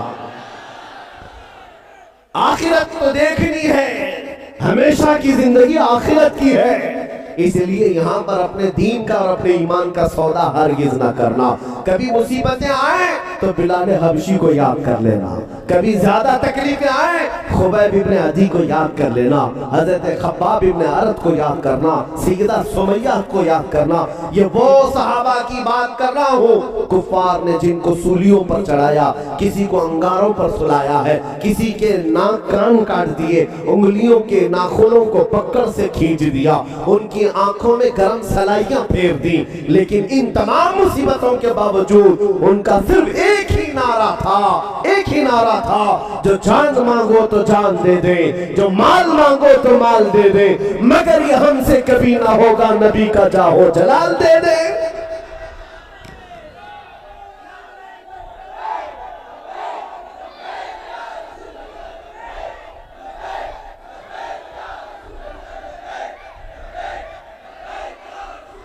میری تقریر کا مطلب یہ نہیں ہوتا.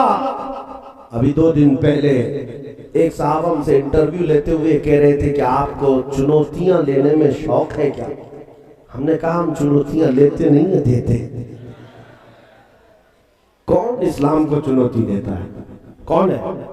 بہرحال میں آپ سے یہ کہتا ہوں میری تقریر کا مطلب یہ نہیں ہے کہ میں آپ کو ہوا بھر بھر کر کے بھیجوں کہ جاؤ دوسری کمیونٹی کو چھیڑ چھاڑ کرو, کسی کو پریشان کرو. ہرگز نہیں, ہمارا مقصد یہ نہیں ہے. ہم ہندوستان میں صدیوں سے جیتے آئے, ہم کسی کے قتل و غارت, کسی کے تہس نہس کرنے کے مشورے تو نہیں دیتے اور نہ ہی خفیہ پلاننگ کرتے ہیں. ہاں بات اتنی کرتے ہیں کہ ہم سب کے ساتھ جیتے ہیں, لیکن اگر کوئی کتا حضور کی طرف بھونکنے لگے تو پھر اس کی گردن بھی پکڑتے ہیں اور اس کی زبان کو بھی پکڑتے ہیں. جب تک ہو مجھے گالیاں دینا ہے دے دے, میرے ماں کو میرے باپ کو کوسنا ہے کوس, میرے خاندان کو برا بھلا کہنا ہے کہہ لے, لیکن حضور کی طرف اگر انگلی اٹھایا تو پھر ہم جواب دیتے رہیں, کیونکہ یہ ہمارا ایمان ہے. اور اس وقت بھی خاموش رہنا یہ بے غیرتی کی سب سے بڑی مثال ہے. وہ آدمی سب سے بڑا بے غیرت ہے جو رسول پاک صلی اللہ علیہ وسلم کے لیے غیرت مند نہیں ہو سکتا. جو حضور کے لیے غیرت نہیں رکھتا وہ سب سے بڑا بے غیرت ہے. جس رسول نے رات بھر کھڑے ہو کر ہماری بخشش کی دعائیں کی, جو رسول معراج کی شب ہمیں نہیں بھولے, اپنی قبر میں نہ بھولے اور حشر میں ہمارے لیے شفاعت کرے, اس رسول کی عزت کے لیے اگر کوئی خاموش رہتا ہے تو دنیا کا سب سے بڑا احسان فراموش اور سب سے بڑا بے غیرت آدمی, سب سے بڑا بے غیرت آدمی. بہرحال میرا میسج تو آج صرف آپ کے لیے اتنا ہی تھا کہ امتحانات آئیں گے. شیخ عبدالحق محدث دہلوی کی حکایت میں تمہارے سامنے اس لیے رکھا کہ اگر تمہاری زندگی میں کبھی کوئی اس طرح کے آئے کہے کہ میں تمہارے دل کے حالات جانتا ہوں بتاتا ہوں, تو پاگل مت ہو جانا. ہاں, اور ابھی تو باباؤں کا تو ایسا دھندا, اتنا بڑا بزنس ہے, اتنا بڑا بزنس ہے. ممبئی تو باباؤں کی کان ہے, ان کی دکانیں اتنی بڑی بڑی ہیں آپ دیکھ کر کے حیرت میں رہ جائیں. اور سب سے زیادہ شکار ان باباؤں کی عورتیں ہوتی ہیں. سائیکالوجی, نفسیات پر اتنا ان کا کنٹرول ہوتا ہے. اور 2-3 باتیں تمہاری لگتی ہوئی کہیں جو کامن ہر ایک کی زندگی میں رہتی ہیں, اور تم کہتے ہیں میرے تو دل کی بات جانتا ہے. میں آپ کی کئی چیزیں ایسی بتا سکتا ہوں جو آپ نے مجھ سے شیئر نہیں کیا. آؤ بیٹھو, میں تھوڑی دیر میں آپ کو بتاؤں گا. لیکن اس کا مطلب یہ نہیں کہ میں غیب کا علم جانتا ہوں, بلکہ یہ وہ چیزیں ہیں جو کامن ہیں, سب کے ساتھ ہوتی ہیں, سب کے ساتھ ہوتی رہتی ہیں. اور ان باتوں پر تم دل دے بیٹھتے ہو. ایسی چیزوں کی وجہ سے ایمان خراب ہوتا ہے, دین خراب ہوتا ہے. آپ ہرگز ان باتوں پر یقین نہ کریں گے. ہاں, آپ کا مقتدا وہ ہے, آپ کا لیڈر وہ ہے جو حضور کے پیچھے چل رہا ہو, جو رسول پاک کی طرف لے جاتا ہو, پھر اس کے پیچھے چلنے میں کوئی حرج نہیں, کیونکہ بخدا خدا کا یہی ہے در, نہیں اور کوئی مفر مکر جو وہاں سے ہو یہیں آ کے ہو, جو یہاں نہیں تو وہاں نہیں. حضور کا دربار چھوڑ کر کے کوئی دروازہ ہے؟ ہمارے اللہ تک پہنچنے کے لیے وہی دروازہ ہے. شریعت مصطفیٰ کو تھامنا ہوگا, اس راستے پر چل کر کے ہی اللہ تک پہنچو گے. اور اگر کوئی کہتا ہے شارٹ کٹ جائیں گے تو پھر شارٹ کٹ گرے گا بھی اور شارٹ کٹ مرے گا بھی. اس لیے کہ اعلیٰ حضرت فرماتے ہیں یا رسول اللہ جو تیرے در سے یار پھرتے ہیں در بدر یوں ہی خار پھرتے ہیں. جو حضور کو چھوڑ کر کے ادھر ادھر بھاگتا ہے تو پھر وہ ذلت و خواری کا شکار ہوتا ہے. ہم نے دیکھا ہے کتوں کی سے بھی بدتر زندگی ہو جاتی ہے, کتوں سے بھی بدتر زندگی ہو جاتی ہے. ہاں حضور اکرم صلی اللہ تعالی علیہ وسلم کی شان میں جتنی بھی گستاخیاں کرنے والے اب تک آئے, ایک بار کرنے کے بعد زندگی بھر ان کو چھپ چھپ کر جینا پڑتا ہے. کہیں پر بھی رہیں, کسی بھی کنٹری میں رہیں, چھپ چھپ کر کے جینا پڑتا ہے. کسی نے کہا نہیں ان کو چھپ کر جیو, بلکہ دل میں خوف اتنا بھر جاتا ہے پتہ نہیں کب کہاں موت آ جائے. 8 سال کا بھی مسلمان کا بچہ ان کے سامنے جائے تو ان کو ایٹم بم لگنے لگتا ہے. حضور کی گستاخی کرنے کے بعد چین و سکون غارت ہو جاتا ہے. حضور پر پھونکنے کے بعد ان گستاخوں کی زندگی ایسی ہو گئی کہ وہ ڈر ڈر کر سہم سہم کر جینے پر مجبور ہو جاتے ہیں. ڈر لگتا ہے, خوف لگنے لگتا ہے. لیکن میرے عزیزو حضور کی عظمت بتان کرنے کے بعد, حضور کی وفاداری کرنے کے بعد میں اپنا تجربہ بتاتا ہوں, چین و سکون بڑھ ہی جاتا, عزتیں بڑھ جاتی ہیں. حضور پاک صلی اللہ تعالی علیہ وسلم کی عظمت بتانے کے بعد آپ کو دنیا میں ڈر کر کے نہیں بلکہ بے خوف ہو کر جینے کی زندگی دی جاتی ہے. اسی لیے آپ سے بھی میں یہ کہتا ہوں حضور کے وفادار رہو اور بے خوف ہو کر جیتے رہو. کیوں؟ اس لیے کہ کسی بھی دن موت آنی ہے. حضور کا عاشق تو انتظار میں رہتا ہے, یہ دنیا تو ختم ہونی ہے. جس دن آنکھیں بند ہوں گی اسی دن حضور کی زیارت بھی ہوگی. اس دن ہم یہاں ہمارے جنازے میں سو کر جائیں گے اور قبر میں ہمیں لوگ چھوڑ کر کے آئیں گے, اور اس کے بعد منکر نکیر آئیں گے, سوالات کریں گے تیرا رب کون, تیرا دین کیا, اور تیسرا سوال جو کریں گے وہ حضور کو دکھا کر پوچھیں گے ان کے بارے میں کیا کہتا تھا. اے سنیو, اسی بات سے پھر موت کا ڈر بھی نکل جاتا ہے شب گور بھی اسی گل سے ملاقات کی راہ. ہم فرشتوں کو اس دن بھی کہیں گے اب تو پائے ناز سے اے فرشتوں کیوں اٹھوں, مر کے پہنچا ہوں یہاں اس دل ربا کے واسطے.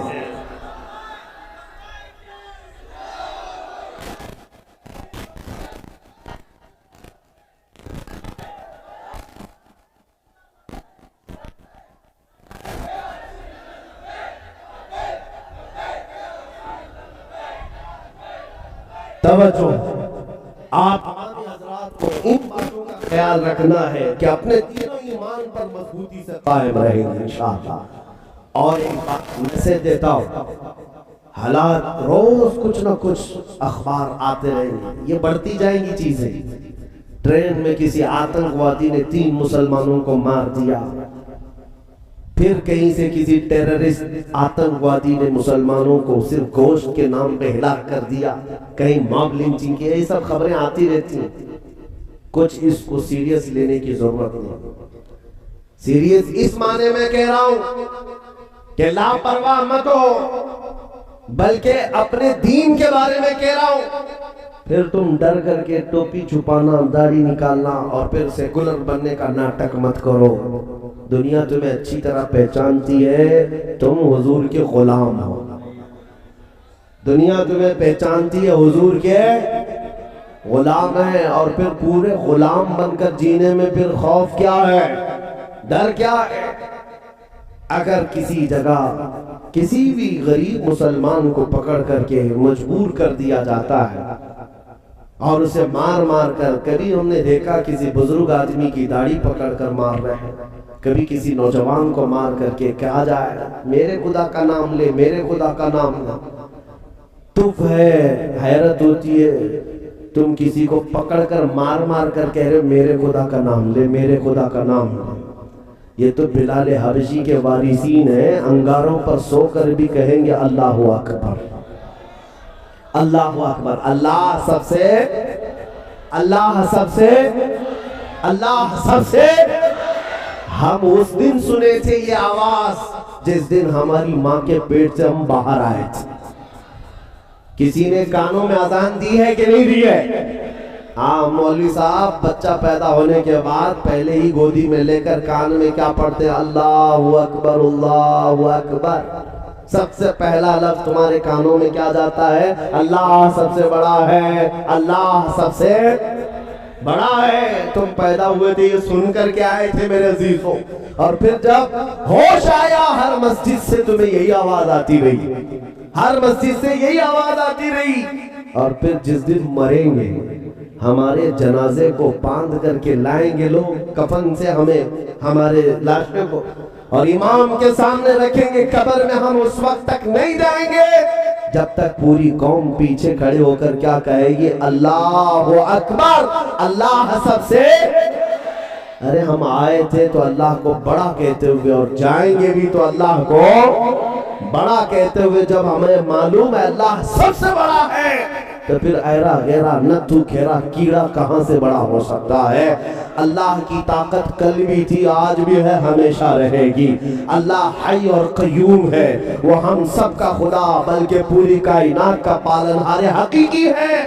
آج امتحانات ہو رہے ہوں گے، ہم نکلیں گے ان امتحانات سے، لیکن ایک بات یاد رکھو، ہوائیں تیز آنے کا مطلب یہ نہیں ہوتا کہ اسلام ختم ہو جائے گا.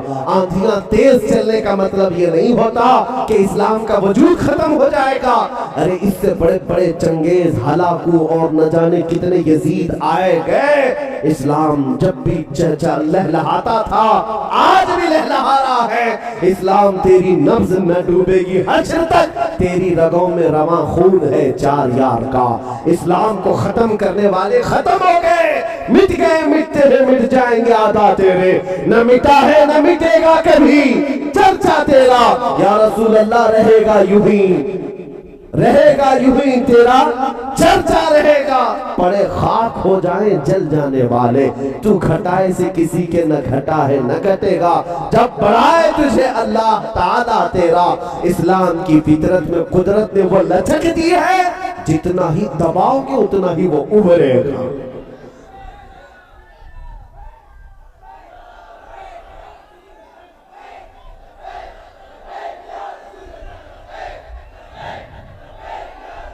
اب میرا آخری میسج یہ سنو، یہ تھی باتیں.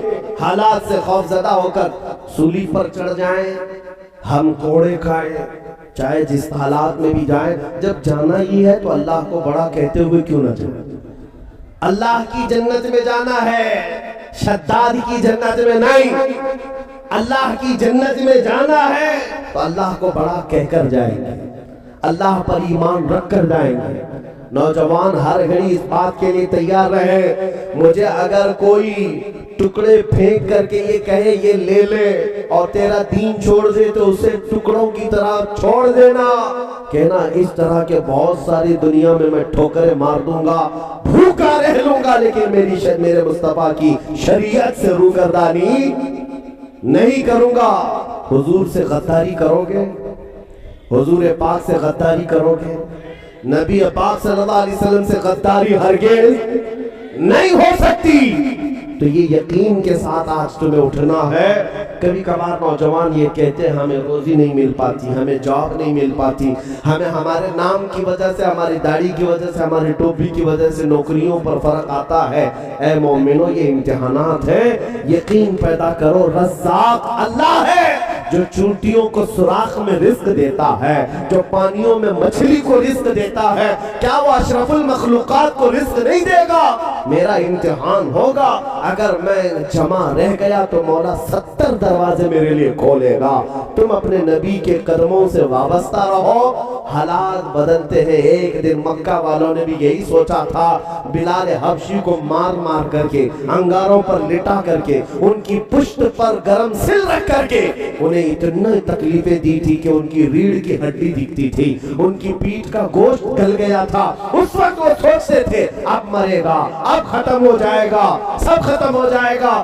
ان کے پاؤں میں رسی ڈال کر بدماش لڑکوں کے ہاتھوں میں دیا جاتا، وہ مکہ کی گلیوں میں حضرت بلال کو کھینچتے تھے۔ یہ حالات بھی مکہ والوں نے دیکھے، لیکن جب بلال حبشی کو سیدنا ابوبکر صدیق نے خرید کر آزاد کیا اور حضور کی غلامی میں لے آئے، پھر حضور کے ساتھ ہجرت کر کے مدینے چلے آئے، توجہ چاہتا ہوں میرے عزیزوں، وہ بلال حبشی کا زمانہ جو مکہ میں تھا ختم ہو گیا۔ 6 سال کے بعد جب رسول اللہ صلی اللہ علیہ وسلم 10,000 صحابہ کے ساتھ واپس مکہ تشریف لا رہے تھے تو ایسے آئے کہ فاتح مکہ بن کر کے آئے، کوئی ایک آدمی بھی مقابلے کا موجود نہیں تھا۔ رسول پاک تشریف لائے، اکثر وہاں جتنے تھے قیدی بن کے کھڑے تھے، جنہوں نے ظلم اٹھایا تھا وہ آج سر جھکائے کھڑے تھے۔ حضور پاک نے خانہ کعبہ کو بتوں سے پاک کیا۔ جانتے ہو اس دن حرم پاک میں پہلی اذان دی جانی تھی۔ پہلی اذان کے لیے رسول پاک نے بلال حبشی سے کہا کعبے کی چھت پر چڑھ جاؤ، کعبے کی چھت پر چڑھ جاؤ، وہاں سے چڑھ کر کے اذان دو۔ بلال حبشی نے اذان دی۔ جانتے ہو بڑے بڑے بزرگوں نے اس میں نکتہ یہ بیان کیا، یہ میسج دینا تھا ان ظالموں کو جنہوں نے بلال حبشی کو مار مار کر کے سوچا تھا اب ختم ہو جائے گا، تب ختم ہوگا۔ بلال اپنے امتحان میں جمع رہا، اپنے ایمان پر ڈٹا رہا، اللہ تعالیٰ نے ایسی عزت عطا کی کہ آج مکہ فتح ہو گیا اور کعبے کی چھت پر چڑھ کر کے بلال اذان دے رہے ہیں اور دنیا کو یہ بتا رہے ہیں آؤ مصطفیٰ کی غلامی میں کعبہ بھی قدموں کے نیچے ہے۔ کعبے کی چھت کے اوپر چڑھ گئے ہو، کعبے کی چھت کے اوپر چڑھ گئے ہو اس لیے کہ حضور کی غلامی میں آئے۔ یہ بات کو یاد رکھو میرے عزیزوں، حالات اس طرح کے اگر آئے انتظار کرو، میرا رب کشادگی لائے گا، میرا رب خوشحالی لائے گا۔ اور جتنے آندھیوں میں بہک گئے وہ ختم ہو گئے، جو طوفانوں میں بہک گئے وہ کچرے کی طرح چلے جائیں گے۔ اس لیے جو ایمان والے ہیں وہ ہمیشہ جمے رہیں گے، ڈٹے رہیں گے، جو بھی ہو جائے حالات۔ اب یہاں پر میں اپنی گفتگو کو اس بات پر ختم کرتا ہوں۔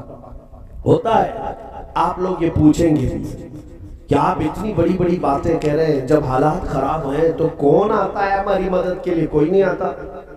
سارے لوگ ہاتھ اٹھا لیتے ہیں، بھائی تو نعرے لگا رہا تھا لبیک لبیک کہہ کر پولیس پکڑ کے لے گئی، جا تو جھیل تیرے کیس، کوئی نہیں آتا۔ ایسے سوالات میرے عزیزوں آپ کے لیے، سب کے لیے نصیحت، تم نے اپنے نبی کی محبت میں پکارا ہے حضور کو، دنیا کے لیے پکارا ہوتا تو دنیا کا انتظار کرتے، اپنے نبی کو پکارا ہے تو اپنے نبی کا انتظار کرو۔ جس کے لیے تم نے پکارا ہے پھر شکایت نہیں کرنا، یہ کمیٹی نہیں آئی، وہ کمیٹی نہیں آئی، اس نے مدد نہیں کیا، اس نے مدد نہیں کیا، نیتا نہیں آئے، ہمارے ایم ایل اے نہیں آئے، ہمارے ایم پی نہیں آئے، فلاں نے مدد نہیں کی، وہ کارپوریٹر تھے، نگر سیوک تھے، اثر و رسوخ والے تھے، کوئی ہماری سفارش کے لیے نہیں آیا۔ یہ سب ہیلے بہانے چھوڑ دو، اس عقیدے پر جم جاؤ، کون دیتا ہے دینے کو منہ چاہیے، کون دیتا ہے دینے کو منہ چاہیے، دینے والا ہے سچا ہمارا نبی، دینے والا ہے سچا ہمارا نبی۔ لا و رب العرش جس کو جو ملا تم سے ملا، بچتی ہے کونین میں نعمت رسول اللہ کی۔ حضور سے اگر تمہارا عشق ہے تو یہ اتنی بات یاد رکھنا چاہیے، کوئی تمہارے ساتھ ہے یا نہ ہے، کوئی آئے نہ آئے، میرا ماننا یہ ہے کہ اللہ کا حبیب میرے ساتھ ہے، مصطفیٰ کریم کی محبت میرے ساتھ ہے۔ اتنی دولت تمہارے لیے بہت بڑی ہے، کیونکہ میرے آقا نے فرمایا جو دنیا میں جس سے سب سے زیادہ محبت کرتا تھا قیامت کے دن اسی کے ساتھ اٹھایا جائے گا۔ آج جب تم سوتے ہو یہ کہہ کر کے سویا کرنا میں سو جاؤں یا مصطفیٰ کہتے کہتے، کھلے آنکھ صلی اللہ کہتے کہتے، روزانہ جب تمہارا یہ معمول بن جائے، دستور بن جائے، حضور کا نام لے کر سوتا تھا، حضور کا نام لے کر اٹھتا تھا، گھر میں نیند کھلتی تھی تو نعتوں کی آواز پر، اور آنکھ لگتی تھی حضور کے نغمے سن کر، پھر وہ دن آئے گا جب تجھے قبر سے اٹھایا جائے گا. جانتے ہو کہا گیا ہے قبر میں بندہ اسی حالت میں اٹھتا ہے جو دنیا میں زیادہ کام کرتا تھا. گانے گانے والا زیادہ گانے گاتا تھا تو وہاں پر بھی گانے گاتے ہوئے اٹھے گا. لیکن میرے عزیزوں اس کی نسبت پر, اس کی عظمت پر قربان جاؤ جو ہمیشہ حضور کے گن گاتا تھا. منکر نکیر آئیں گے اور آتے ساتھ اس کو اٹھائیں گے کہ اٹھ جا تیرے سوالات کا وقت آ گیا. اگر دنیا میں معمول تھا وہ قبر سے جھٹک کر اٹھے گا اور پھر کہے گا سب سے اعلیٰ وہ اولا ہمارا نبی, سب سے بالا وہ والا ہمارا نبی. بجھ گئی جس کے آگے سبھی مشعلیں, شمع وہ لے کر آیا ہمارا نبی. ملک کونین میں انبیاء تاجدار, تاجداروں کا آقا ہمارا نبی. جن کے تلووں کا دھون ہے آب حیات ہے وہ جان مسیحا ہمارا نبی. سب چمک والے اجلوں میں چمکا کیے, اندھے شیشوں میں چمکا ہمارا نبی. خلق سے اولیاء, اولیاء سے رسل اور رسولوں سے اعلیٰ ہمارا نبی. سارے اچھوں میں اچھا سمجھیے جسے, ہے اس اچھے سے اچھا ہمارا نبی. سارے اونچوں میں اونچا سمجھیے جسے, ہے اس اونچے سے اونچا ہمارا نبی. جب مومن صالح دنیا میں اس طرح کی زندگی گزارتا تھا تو قبر میں بھی میرے آقا کی نعتیں پڑھتے ہوئے اٹھے گا.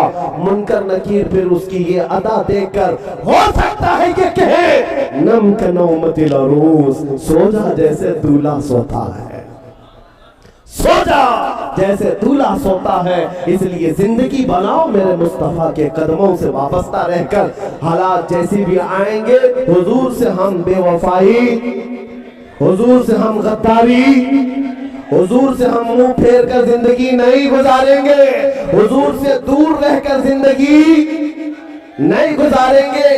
اس بات کے ساتھ میں گفتگو ختم کرتا ہوں. ساری دنیا کو چیخ چیخ کر کے بتاؤ اپنا سب کچھ گنبد خضرا کل بھی تھا اور میرے نبی سے میرا رشتہ کل بھی تھا, اور بتلا دو گستاخ نبی کو غیرت سنی زندہ ہے, ان پہ مر مٹنے کا جذبہ کل بھی تھا اور آج بھی ہے. لبیک یا رسول اللہ.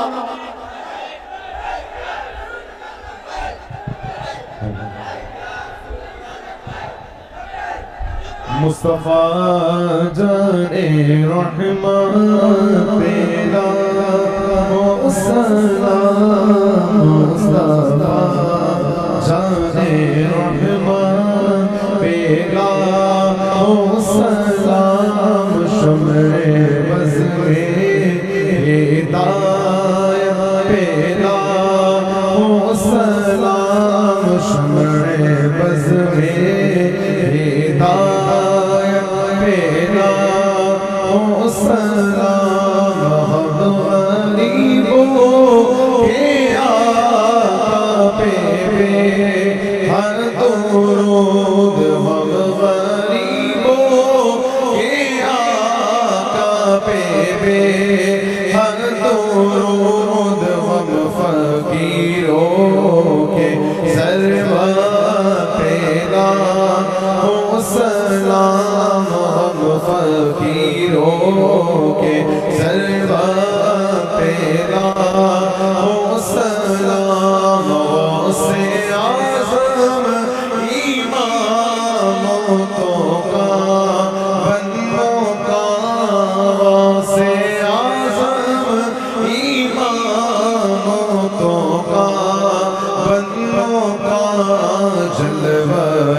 بس میں ہدایت پیلا او سلام ڈال دی قلب میں عظمت مصطفیٰ سیدی اعلیٰ حضرت پینا او سلام سیدی اعلیٰ حضرت پینا او سلام السلام علیکم یا رسول اللہ السلام والسلام علیکم یا حبیب اللہ وعلا آلہ وصحبہ جو حضرات سلسلہ عالیہ قادریہ میں بیعت کے لیے ہم سے عرض کیے، جنہوں نے یہ خواہش ظاہر کی تھی ان کے لیے میں پڑھا رہا ہوں۔ جو سلسلہ عالیہ قادریہ میں بیعت ہونا چاہتے ہوں میرے ساتھ پڑھیں، اور جو آلریڈی کسی سے بیعت ہو چکے وہ توبہ کرنے کی نیت سے میرے ساتھ مل کر پڑھیں۔ استغفر اللہ استغفر اللہ استغفر اللہ ربی من کل ذنب واتوب الیہ لا الہ الا اللہ محمد رسول اللہ صلی اللہ علیہ وسلم رضیت باللہ ربا وبمحمد صلی اللہ علیہ وسلم رسولا نبیا وبالاسلام دینا وبالقرآن کتابا وبالکعبۃ قبلہ۔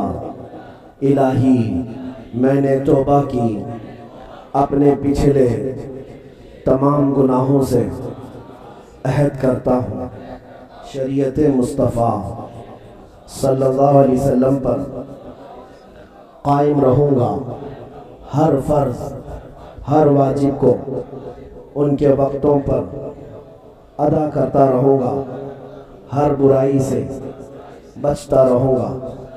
الہی میں وعدہ کرتا ہوں اہل سنت و جماعت کے سچے مذہب پر قائم رہوں گا۔ میں داخل ہوا سلسلہ عالیہ قادریہ میں، الہی مجھے غوث پاک کے مریدوں میں قبول فرما، قیامت کے دن ان کی جماعت میں حشر فرما۔ اپنے دل پر ہاتھ رکھ کر کے پڑھے، میں نے اپنی جان، اپنا مال، اپنا سب کچھ اللہ اور اس کے رسول کے لیے بیچ دیا بیچ دیا بیچ دیا۔ میں نے اپنی گردن ناموس رسالت کی حفاظت کے لیے وقف کیا وقف کیا وقف کیا۔ ان اللہ اشترى من المؤمنین انفسهم واموالهم بان لهم الجنة يقاتلون في سبيل الله فيقتلون ويقتلون وعدا عليه حقا في التوراة والانجيل والقرآن ومن اوفى بعهده من الله فاستبشروا ببيعكم الذي بايعتم به وذلك هو الفوز العظيم۔ الہ العالمین ستار العیوب غفار الذنوب قدیر و جبار خدا اس محفل پاک کو اپنی بارگاہ میں قبول فرما لے۔ اے کریم خدا اس جلسہ پاک کو ہمارے گناہوں کا کفارہ بنا لے، ہماری نجات اور ہماری بخشش کا ذریعہ بنا دے، ہمارے جنت میں جانے کا سبب بنا دے۔ اے اللہ اے رب العالمین، یہاں پر جتنے بچے، بوڑھے، مرد، خواتین، جوان حاضر آئے، سب کی حاضری کو قبول فرما لے۔ سب کو مولا اس جلسے کی جگہ سے نکلنے سے پہلے بخشوں میں شمار فرما دے۔ ہم سب کی جہنم سے آزادی کا پروانہ عطا فرما۔ اے کریم خدا، یہاں جتنے حاضر آئے اور دور دراز سے اس میں شریک ہوئے ہیں، سب کو بری بیماریوں سے محفوظ کر دے، زمین یا آسمانی بلاؤں سے محفوظ فرما، نظر بد سے، حاسدین کے حسد سے اور جلنے والوں کی جلن سے بچا لے۔ مومنوں میں اتحاد و اتفاق عطا فرما۔ اے اللہ ان کو مسلک اہل سنت و جماعت، مسلک اعلیٰ حضرت پر قائم و دائم فرما دے۔ اے اللہ ان کے عقیدوں کی حفاظت فرما، ایمان کی حفاظت فرما، کفار و مشرکین اور ظالموں کے ظلم سے ان کی حفاظت فرما۔ ہماری ماؤں، بہنوں، بچیوں، بیٹیوں، بہوؤں، سب کو ہم نے تیرے حوالے کر دیا، ان کی عزتوں کی حفاظت فرما۔ اے اللہ ہماری بچیوں کو ہر طرح کے ارتداد کے فتنے سے محفوظ فرما۔ اے اللہ ان کو کنیزان فاطمہ میں زندہ رکھ اور قیامت کے دن فاطمہ زہرا کی کنیزوں میں جنت عطا فرما۔ مولا قدیر و جبار خدا جو بے اولاد ہیں انہیں صالح اولاد دے دے، جو قرض میں ڈوبے ہوئے ان کے قرضوں میں آسانیاں دے دے، جو ناحق مقدمے اور جیلوں میں ہیں ان کو رہا کر دے۔ اے پروردگار جو بے جوڑ ہیں انہیں صالح رشتے عطا کر، جو بے روزگار ہیں انہیں حلال روزیاں عطا کر، جو نوجوان بہکے ہوئے ہیں مولا انہیں صراط مستقیم دے دے، ان سب کے سینوں کو عشق مصطفیٰ کی دھڑکن کا مدینہ بنا دے۔ اے رب العالمین گستاخان رسول کو ہلاک و برباد فرما، تیرے نبی پاک کی شان میں توہین کرنے والوں کو عذاب علیم میں گرفتار فرما، قیامت تک ان سب کو عبرت کا نشان بنا دے۔ ہمارے اس ملک عزیز ہندوستان کو امن و امان عطا فرما، عزت و وقار عطا فرما۔ اے کریم خدا ارحم الراحمین، اخیر میں تجھ سے صرف اتنی التجا ہے مولا، نہ جانے یہ آنکھیں کب ہمیشہ کے لیے بند ہو جائیں، ان آنکھوں کے بند ہونے سے پہلے ایک بار تیرے حبیب پاک کے چہرے کی زیارت نصیب فرما۔ دنیا میں ہر آفت سے بچانا مولا، عقبہ میں نہ کچھ رنج دکھانا مولا، بیٹھے جو در پاک پیغمبر کے حضور ایمان پہ اس وقت اٹھانا مولا۔ ان اللہ و ملائکتہ یصلون علی النبی یا ایہا الذین آمنوا صلوا علیہ وسلموا تسلیما۔ اللهم صل على سيدنا محمد معدن الجود والكرم وآله وأصحابه الكرام وابنه الكريم وبارك وسلم، دعواهم فيها سبحانك اللهم وتحيتهم فيها سلام، وآخر دعواهم الحمد لله رب العالمين۔